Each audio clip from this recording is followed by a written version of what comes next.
తెలంగాణ ముఖ్యమంత్రి రేవంత్ రెడ్డి, చంద్రబాబు నాయుడు ఆంధ్రప్రదేశ్ ముఖ్యమంత్రిగా ఉన్న కూటమి అధినేత చంద్రబాబు నాయుడు గారు ఇద్దరి మధ్య సత్సంబంధాల గురించి ప్రత్యేకంగా చెప్పాల్సిన పని లేదు. ఒకప్పుడు రేవంత్ రెడ్డి చంద్రబాబు నాయుడు వెనకాల నడిచిన వ్యక్తి. ఇన్ఫ్యాక్ట్ చంద్రబాబు నాయుడు గారి శిష్యుడిగా, తెలుగుదేశం పార్టీ శ్రేయోభిలాషిగా అందరికీ తెలిసిన అబ్బాయే ఈ రేవంత్ రెడ్డి. కాంగ్రెస్ ముఖ్యమంత్రి అయినప్పటికీ తెలంగాణలో రేవంత్ రెడ్డి ఎప్పుడు కూడా చంద్రబాబు గారిపై ఇప్పటి వరకు వ్యక్తిగత విమర్శలు ఎక్కడా చేయలేదు. కానీ తాజాగా రేవంత్ రెడ్డి తన పాత పార్టీ, తన గురువు గారికి ఒక సంచలన హెచ్చరిక జారీ చేశారు. తెలుగుదేశం పార్టీ ఇప్పుడు పెను ప్రమాదంలో ఉంది అంటూ రేవంత్ రెడ్డి చేసిన వ్యాఖ్యలు ఇప్పుడు తెలుగు రాజకీయాల్లో సంచలన హాట్ టాపిక్గా మారాయి. సొంత మనిషి రేవంత్ రెడ్డి అనుకుంటూ ఇద్దరు కూడా హాట్ లైన్ అంటున్న వ్యక్తులు ఇప్పుడు టీడీపీ ముప్పు గురించి మాట్లాడడం ఏంటి అంటే అంత అవాక్కయ్యారు. వాస్తవానికి రేవంత్ రెడ్డి విశ్లేషణ ప్రకారం తెలుగుదేశం పార్టీకి అసలైన ముప్పు బీజేపీ నుంచే పొంచి ఉందట. గడిచిన 12 ఏళ్లుగా దేశాన్ని పాలిస్తున్న బీజేపీ దేశంలోని ప్రాంతీయ పార్టీల ఉనికిని లేకుండా చేస్తుందని ఆయన ఆరోపిస్తున్నారు. ప్రాంతీయ పార్టీలను చంపేసి కేవలం జాతీయ పార్టీల ఆధిపత్యం మాత్రమే ఉండాలని బీజేపీ కోరుకుంటుందని, ఆ లిస్టులో ఇప్పుడు టీడీపీ కూడా ఖచ్చితంగా చేరిందని ఆయన గట్టి హెచ్చరికలు జారీ చేశారు. కూటమిలో ఉన్నామని చంకలు గుద్దుకోవడం కాదు, మీకే పొంచి ఉన్న ముప్పును జాగ్రత్తగా మీరు గమనించుకోండి అంటూ ఆయన చెప్తున్నారు చంద్రబాబు నాయుడు గారికి. దీనికి రేవంత్ రెడ్డి కొన్ని బలమైన ఉదాహరణలు కూడా చూపిస్తున్నారు.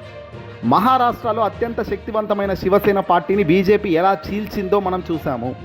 అటు పంజాబ్లో అకాలీదళ్ పరిస్థితి కూడా ఇప్పుడు దయనీయంగా మారింది. అలాగే తమిళనాడులోని అన్నా డిఎంకే పార్టీని కూడా బీజేపీ తన గుప్పెట్లోకి తీసుకొని నిర్వీర్యం చేస్తుందని రేవంత్ రెడ్డి చెప్పుకొచ్చారు. ఇప్పుడు ఇదే స్కెచ్, ఇదే ప్లాన్ ఆంధ్రప్రదేశ్లో కూడా అమలయ్యే అవకాశం లేకపోలేదు అంటూ ఆయన ఆందోళన వ్యక్తం చేస్తున్నారు.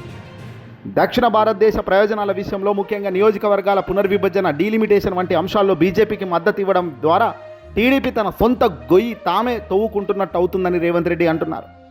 బీజేపీతో పొత్తు కొనసాగితే టీడీపీ పైన తన స్వతంత్ర ఉనికిని కోల్పోయే ప్రమాదం ఉంటుంది రాష్ట్రంలో. తక్షణం అప్రమత్తం కావాలి చంద్రబాబు నాయుడు గారు అంటూ కూడా సలహాలు ఇచ్చారు ఆయన. మరి తన పాత మిత్రుడిచ్చిన ఈ చిత్తశుద్ధితో కూడిన సలహాను చంద్రబాబు నాయుడు గారు తీసుకుంటారో, లేదంటే తమ్ముళ్ళు నాకు 40 ఏళ్ళు ఖచ్చితంగా ఇలాంటివి ఏమి వినను అని అంటారో చూడాల్సిన అవసరం ఉంది. బీజేపీని హ్యాండిల్ చేయడం మాకు తెలుసనే ధీమాతో ఉన్న టీడీపీకి రాబోయే కాలంలో ఒక గట్టి హెచ్చరికలు లాంటివి. ఎందుకంటే చంద్రబాబు నాయుడు గారు తన సొంత రాజకీయాల కోసం తాను ఎటైనా పోయే రకం. బీజేపీ తన ఉనికిని కాపాడుకోవడానికి ఎంతటి పార్టీలనైనా చీల్చేసే రకం. ఈ రెండు కలిసినప్పుడు వ్యూహించని మట్టిపోయే అంశాలు తెరపైకి వస్తాయి. అలాగే మనం ఒకటి అనుకుంటే పైనున్న దేవుడు మరొకటి తలపిస్తాడు అనేటట్టుగానే సాగుతుంది. ఆంధ్రప్రదేశ్ దక్షిణం వైపు ఇప్పుడు ఏకంగా బీజేపీ ఫోకస్ చేస్తోంది. ప్రాంతీయ పార్టీలు పెరుగుతున్నాయి, ప్రాంతీయ పార్టీల బలం పెరుగుతుంది. వైఎస్ఆర్సీపీ పార్టీ విషయానికి వస్తే అత్యంత బలమైన లార్జెస్ట్ పార్టీగా దేశంలో 4వ స్థానంలో ఉన్నది ఇప్పుడు వైఎస్ఆర్సీపీ పార్టీయే.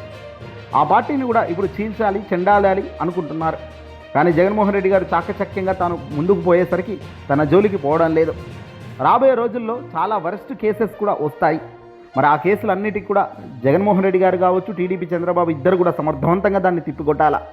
చంద్రబాబు నాయుడు గారు అయితే బలంగా వాళ్ళతోనే కలిసి ఉన్నాడు కాబట్టి చంద్రబాబు గురించి చెప్పాల్సిన అవసరం లేదు, వాళ్ళు కొట్టుకుపోతారలా. కానీ వైసీపీ ఇండిపెండెంట్గా ఉంటుంది. అందుకే జగన్ మొదటి నుంచి ప్రజాబలాన్నే కోరుకుంటున్నారు, ప్రజాబలాన్ని ఆయన పెంచుకుంటున్నారు.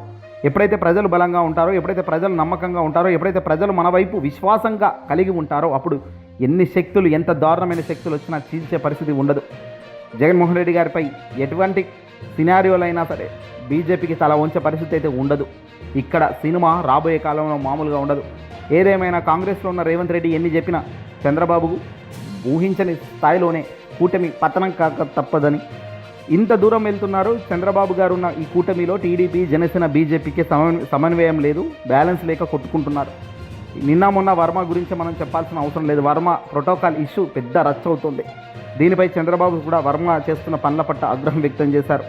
అసలేంటి పిఠాపురం వర్మ ప్రతిసారి గొడవేంటి అంటూ చంద్రబాబు కూడా ఆగ్రహం వ్యక్తం చేశారు. ఇవన్నీ బ్యాలెన్స్ చేసే పరిస్థితుల్లోనే కూటమి ఫెయిల్ అవుతుంది. ఇంకా ఢిల్లీ రాజకీయాలు దేవుడు ఎరుగు. ఏదేమైనప్పటికీ కూడా పాత మిత్రుడిచ్చిన ఉచిత సలహాలు స్వీకరిస్తుందా టీడీపీ, లేదంటే కొంప మునిగేదాకా కళ్ళార్పకుండా చూస్తుందా అన్నది చూడాల్సిన అవసరమే ఉంది. ఈ వీడియో నచ్చి లైక్ కొట్టి చెప్పండి.